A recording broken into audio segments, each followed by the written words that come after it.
Good morning, good afternoon, good evening. Ahoere hose nagusuhuje. How are you guys doing? I hope mwese komeze neza. On my behalf, I'm doing supercalifragilistic. Dang. Super. On my behalf, I'm doing supercalifragilistic expialidocious. Mu minsi ishize numvaga twakora research ukuntu kijyanye n'indwara bita nominal ultramicroscopic ultramicroscopic cervicoconical. One more time. Let's go. One more time. Numinal ultramicroscopic silicovolcanoconiosis. I want to do my research on volcano. Not volcano, I'm sorry. Numinal ultramicroscopic silicovolcanoconiosis. Dang. Now we got it. Yes.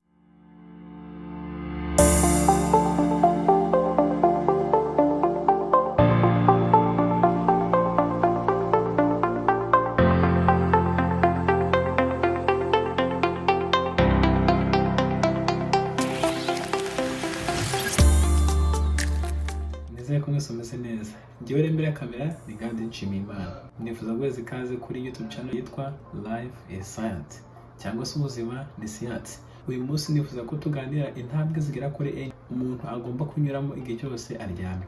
Igihe cyose umuntu wese aryamye ntabwo bipfa kwizana.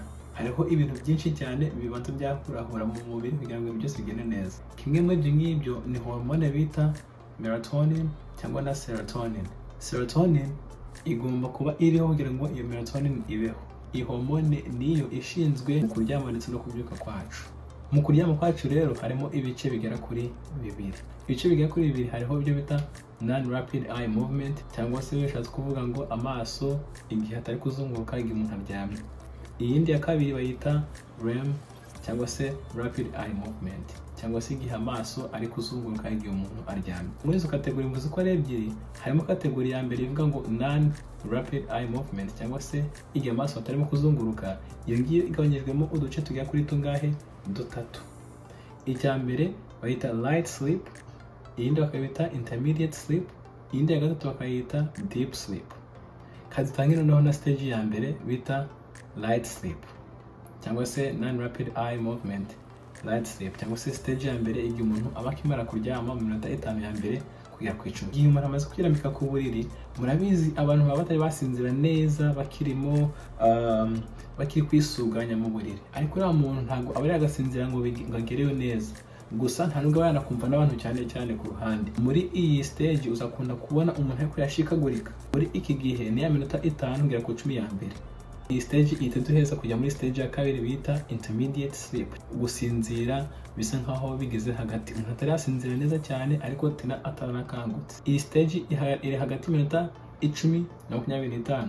Impamvu izi stage zifite iminota mikeya zigenda zisubiramo cyane hagati mu ijoro kugira ngo umuntu abone ko byuka mu gitondo ameze neza. Muri stage ya kabiri hamwe n'ibintu byinshi bigiye bitandukanye. Umubiri ntabwo buri gushikagurika, uba wamaze gutuza. Umuntu aba agiye kwitegura kujya mu gusinzira cyane, noneho ugeze kwa kundi tuvuga ngo kugerayo. Ikindi ahangaha umubiri ugeraho bwa bushyuhe bw'umubiri bukagera bukamanuka, umuntu agatuza muri we akagira ubushyuhe bukwiye mu gihe umuntu aryamye. Mbese ubushyuhe umuntu aba afite igihe ari mu munsi hagati ntabwo aribwo agira igihe amaze gusinzira. Iyi stage ya kabiri rero niho umuntu bya bindi yize uwo munsi cyangwa se ibindi byagiyeho na uwo munsi, niho ubwonko bugenda noneho bubinyuzamo kugira ngo ubyibuke.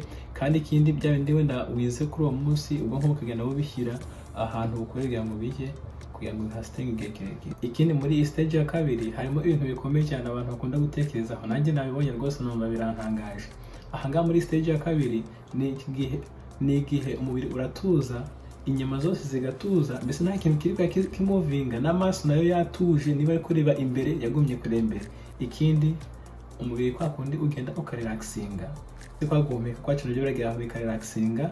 Niba mpumeka ngo biragera bikamanuka, ntubugihumeka nka gutyo ukajya hasi ku rugero rwo hasi cyane, mbese ntube wasakuza cyane bwira guhumeka. Ikindi umutima nawo kugeraho ugakubita witonze nkuko bigomba kugenda, ariko utagukubita cyane nkuko bikwiriye. Mbese utagukubita cyane murabizi nawe murabyumva, mbese uba watuje cyane. ubwonko bwawe kugira ngo ujye muri process kugira ngo nabwo buruhuke. Ni igihe ubwonko bwawe buri gusubiza ibintu bitari ku murongo neza. Nk'urugero mu mutwe dufitemo ibyo bita ama-neurons, communication ibera hagati mu bwonko bwacu, ariko nubwo ibi byose biba byatuje ubwonko buba bukomeje gukora. None tukajya muri stage ya gatatu. Iyi stage ya gatatu rero nayo mu bintu bikomeye rwose kandi nari ikomeye cyane. Iyi niyo bita stage ya gatatu bita deep sleep. Ishobora kuba yamara igihe kiri hagati y'iminota 20 n'iminota 40 biri kubaho gusa, aho umuntu aba atumva ikintu na kimwe icyo ari cyo cyose gishobora kuba kiri kuzunga ku ruhande, aho umuntu ushobora kuba waza kumukangurira bikaba byagora. Kandi iyi stage niyo inategura umuntu kugira ngo azakomeze umunsi ukurikiyeho ameze neza. Tugenda no muri stage ya kangahe? Ya kane. Iyi stage ya kane bakayita REM cyangwa se rapid eye movement. Ni stage ya nyuma igihe umuntu cyose aryamye. Iyi stage ni igihe amaso noneho aba ari kuzunguruka nk'uko usanzwe ureba buri munsi, niko amaso ari kuzunguruka muri icyo gihe uryamye.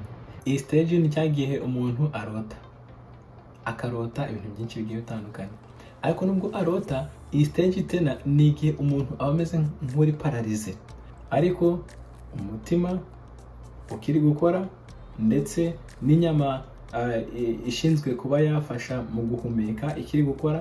Inyama ishinzwe kuba umuntu yahumeka bayita diaphragm. Ni inyama iri hagati itandukanyije ibice byo hejuru, umutima, ibihaha n'izindi organs cyangwa se ibindi bice byo mu mubiri biri mu nda. Iyi stage ya kane noneho itegura ubwonko kugira ngo bukomeze gukora muri uwo munsi ugiye kurikira. Mbese ubwonko muri makeya bukomeza gukora akazi kabwo neza. Yes, ibintu byamaze kujya ku murongo muri stage ya gatatu, ubwonko buba buri kwitegura umunsi ugiye gukurikira. Igomba kubaho at least umuntu amaze iminota 90 amaze gusinzira hahandi nahereye. Iyi stage isa nkaho ifata igihe kirekire cyane kuko ishobora gufata 25% yo kuryama kwawe kose. Rero kuryama kwacu ni ingirakamaro, ariko utaryamye ugira ingaruka. Barabyumva niba wanaryamye amasaha 8 nawe ukaryama amasaha 3 ntabwo twahuza. Yes, hari abantu bakunda kuvuga bati ngiye nshobora kuryama amasaha 3 nkumva ameze neza, nanjye nkavuga nti nkunda kuryama amasaha 8 nkumva ameze neza. Ntabwo mwese bamuhuje. Muri makeya ubwonko bugomba kunyura muri izi stage zose kugira ngo wumve umeze neza. Naje gukora ubushakashatsi kuri kino kintu, baravuga bati kwa kundi waba waryamye amasaha 3 ukumva umeze neza nta kibazo, ibyo ngibyo bigira consequences cyangwa se bigira ingaruka mu gihe uko uzagenda ukura, bigenda bigira ingaruka kuko ugenda umenyezwa ubwonko bwawe kuruhuka igihe gitoya cyane. Ikindi naje kwiga baravuga bati iyo kwa kundi umuntu agenda aryama gake bigenda biganya capacity y'ubwonko bwawe, uburyo bushobora kuba bwafata ibintu. Niba utangiye ufite capacity ingana iryo gufata ibintu byinshi cyane, ariko kugenda ugabanya wenda kuryama kwawe gake ushobora gusigana na capacity ingana iryo, bitewe nuko ntabwo uruhura ubwonko bwawe nk'uko bukwiriye. Muri part 2 y'iyi video nzagaruka ku ngaruka zitari nziza umuntu ashobora kuba yahura nazo igihe ataryamye bihagije. Ikindi nzagaruka ku byo kurya umuntu yarya cyangwa se ibyo kunywa umuntu yanywa kugira ngo umubiri wawe ukore neza nk'uko bikwiriye, kandi ikindi bigufasha kugira ngo uryame unaruhuke neza.